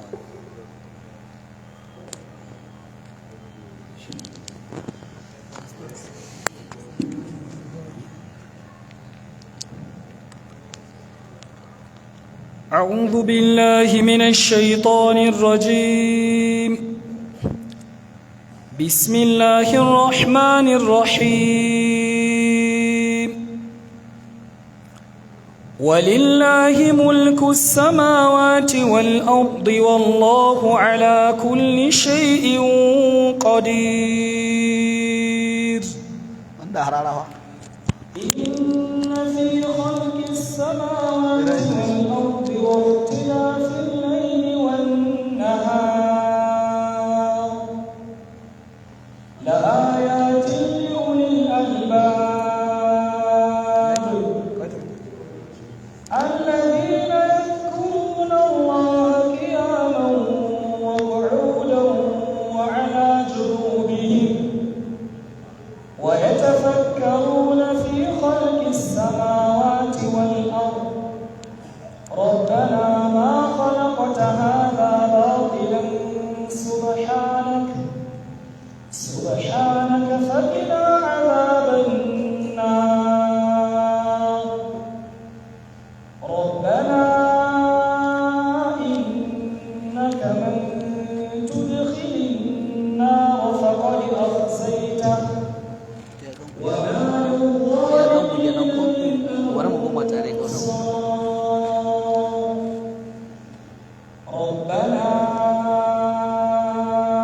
إننا سمعنا مناديا ينادي للإيمان أن آمنوا بربكم ربكم فآمنا ربنا فاغفر لنا ذنوبنا وكفر عنا سيئاتنا وتوفنا مع الأبرار ربنا وآتنا ما وعدتنا على رسلك ولا تخزنا يوم القيامة إنك لا تخلف الميعاد. اللهم صل على محمد وعلى آل محمد كما صليت على إبراهيم وعلى آل إبراهيم إنك حميد مجيد. اللهم بارك على محمد وعلى آل محمد كما باركت على إبراهيم وعلى آل إبراهيم إنك حميد مجيد. اللهم ربنا آتنا في الدنيا حسنة وفي الآخرة حسنة وقنا عذاب النار. وسبحانك اللهم وبحمدك أشهد أن لا إله إلا أنت أستغفرك وأتوب إليك. السلام عليكم ورحمة الله وبركاته.